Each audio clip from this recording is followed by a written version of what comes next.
Gotcha.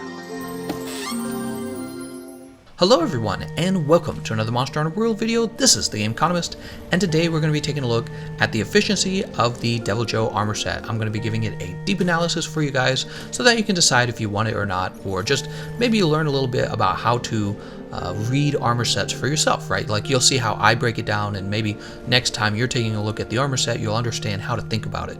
So let's go ahead and get started. Notice there is an alpha set and a beta set. That means we're going to be comparing like efficiency between the two sets as we go along. Let's go ahead and get started with the helmet. Right off the bat, we do notice that this is the expensive piece of the armor set. It requires a gem in order to build. Every armor set kind of has this. It'll have one piece of the armor set. Usually it's the best piece, and it'll require like a gem or a ruby or something like that. So in this case, it's the helmet, and I actually have used the helmet in a build before. It was for Kulve-Taroth. Kulve-Taroth, she requires she doesn't require it, but it's highly recommended. You want to bring Part Breaker against Kulve-Taroth in stages 1, 2, and 3. And so basically what we have going on here is you could build the Deviljho helmet because it comes with one level of Part Breaker, a level 3 decoration slot, and a level 1 decoration slot. So that's decent in terms of efficiency. It's not as good as the Dragon King Eye Patch. Dragon King Eye Patch, that's 2 level 2 skills and 1 level 3 decoration slot. That's extremely efficient. The Nergigante helmet as well is 2 level 2 decoration slots and 2 small decoration slots. Also very efficient, and those 2 helmets are kind of like the meta setter for the helmets for the most part. So in terms of that, when you compare Vanga's helmet to those 2 other helmets I just mentioned, it's just shy of being as efficient as they are. And again, you're forced to take Part Breaker, so really the only time you're going to use it, in my opinion, is against Kulve-Taroth. Moving on to the chest piece, you're probably never going to use the chest piece. In fact, I might as well do spoilers for you guys right now. Why don't I go ahead and ruin the rest of the video? You're probably never going to use the rest of the Deviljho armor set, but I might as well go ahead and break down the rest of it so you understand why.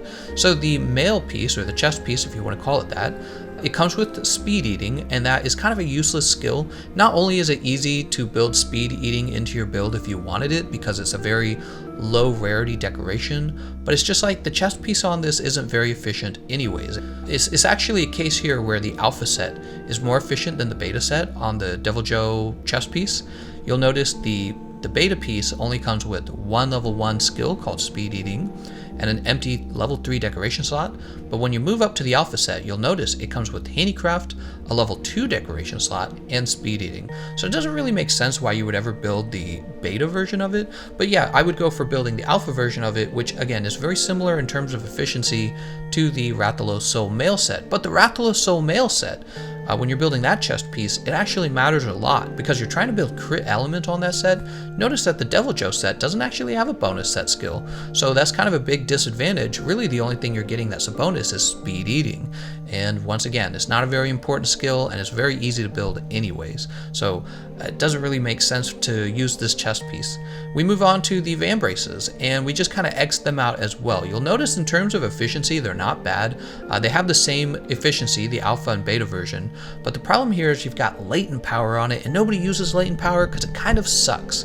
The efficiency of the beta van braces is 3 level 3 decorations, right? You get 2 latent power and 1 empty, or a slot if you want to call it that. But it's just like latent power is not a very good skill. That's the problem, and I could kind of go into detail as to why that is. It's just because it's one of those skills where it's going to take a while for it to proc, or you're going to have to take a lot of damage for it to proc. Really skilled players don't really run into that problem. If you're a skilled player, you don't take a lot of damage. You just kill the monster fast. The exception might be is if you're in a really long fight against a monster with DOT that you can't avoid. You know, even against those monsters, I feel like there's better affinity options. That's what latent power gives you, is affinity. You've got crit eye, maximum might, weakness exploit, and you can augment your weapon. So I would rather do those rather than build latent power and just kind of be reliant on this skill that turns on some of the time and then it ends. Yeah, it's not a very good skill in my opinion. And then when we take a look at the coil, it's the same problem. It has latent power as well. So nobody really uses latent power, and even if they did, there is out on the consoles, there's better options for latent power at this point. But yeah, I wouldn't build either the coil or the van braces just because of the latent power skill on them. The efficiency even isn't that impressive. On the Vanga's coil beta, you get a level 2 skill, a level 3 decoration slot, and a level 1 decoration slot. That's just like okay. I mean, you could build the Odogaron coil and get a level 2 decoration slot and 2 levels of critical eye, you might as well just do that, in my opinion.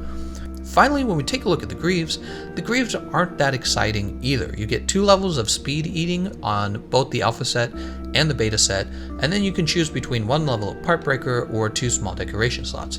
What you could do is, if you know you're going to be building a support build, you could bring the Greaves if you don't have the speed eating skill, and you're going to get 2 levels of that and 2 small decoration slots. Honestly though, for legs, that's still pretty inefficient. It's on the lower side of efficiency. It's just okay. So that's it for the Deviljho armor set. The only piece of the armor set I would really consider is the helmet beta, and the only time you're going to use that helmet is probably against Kulve Taroth in the event that you need 1 more level of part breaker and you can't really build it on any other part of your set, or including the charm, right? Because the part breaker charm gives you 2 levels of part breaker. So it might be the case that you have the charm and you really need your coil, the waist piece, for something other than the Uragon coil. Well, maybe the Vangus helmet will be your substitute or your replacement in that case, if you don't have a part breaker decoration. See what I'm saying? So this has been a pretty disappointing armor set overall. Go ahead and save your parts to build the Deviljho weapons. Those are actually very good. So yeah, I hope you guys found this informative. I want to thank you all for watching, and I'll see you guys next time.